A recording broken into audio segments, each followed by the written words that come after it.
విదురుడు పాంచాల దేశానికి వెళ్లాడు. అక్కడ కుంతికి పాండవులకి ధృతరాష్ట్రుడు ఆహ్వానం గురించి చెప్పాడు. అందరూ ధృతరాష్ట్రుడు ఆహ్వానాన్ని మన్నించి హస్తినాపురానికి వెళ్లడమే మంచిదని అనుకున్నారు. యుధిష్ఠిరుడు అంగీకరించాడు.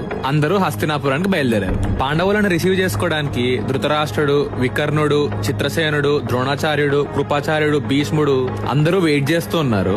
పాండవులు నగరంలో ప్రవేశించిన వెంటనే అక్కడ జనాలందరూ అమ్మయ్య పాండవులు తిరిగొచ్చారు, ఇంకా మాకే దిగులు లేదు అని ఆనందపడ్డారు.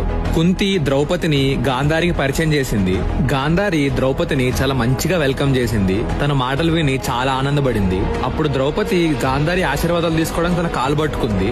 వెంటనే గాంధారి లోపల ఒక తెలియని భయం, తన వల్ల ఏదో పెద్ద డిస్ట్రక్షన్ జరగబోయేలాగా పిచ్చి ఆలోచనలు వచ్చాయి. వెంటనే తన విదురుణ్ణి పిలిచి కుంతిని ద్రౌపదిని పాండవుల మందిరానికి తీసుకెళ్లిపోమని చెప్పింది.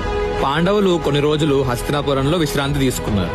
ఒక రోజు ధృతరాష్ట్రుడు భీష్ముణ్ణి, పాండవుల్ని పిలిచి ఇలా అన్నాడు: యుధిష్ఠిర, నేను చెప్పేది నువ్వు నీ సోదరులు శ్రద్ధగా వినండి. మీ తండ్రి నా ఆజ్ఞ భక్తితో పాటించేవాడు. నా ఆజ్ఞ ప్రకారమే ఈ రాజ్యానికి రాజయ్యాడు. అనేక దేశాలు జయించాడు.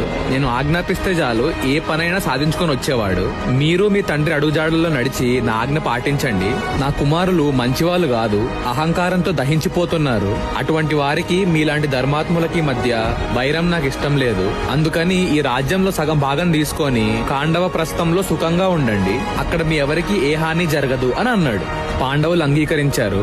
వెంటనే కుంతిని, ద్రౌపదిని తీసుకొని కాండవ ప్రస్థానికి బయలుదేరారు.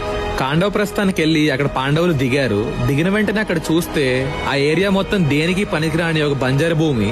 ఆ ప్లేస్ ని చూశాక ఇనీషియల్ గా షాక్ అయినా ఏ కంప్లైంట్ చేయకుండా వ్యాసుడితో భూమి పూజ చేయించి ఒక నగరం నిర్మించడం మొదలుపెట్టారు. కొన్ని రోజులకి ఆ నగరాన్ని అత్యంత సుందరంగా, సర్వ సంపదలతో సమృద్ధంగా నిర్మించారు. అది నాగుల రాజధాని భోగవతిని, ఇంద్రుడి రాజధాని అమరావతిని మరిపించే అందమైన నగరం అయింది. అందుకే దాని పేరు ఇంద్రప్రస్థం అని పెట్టారు.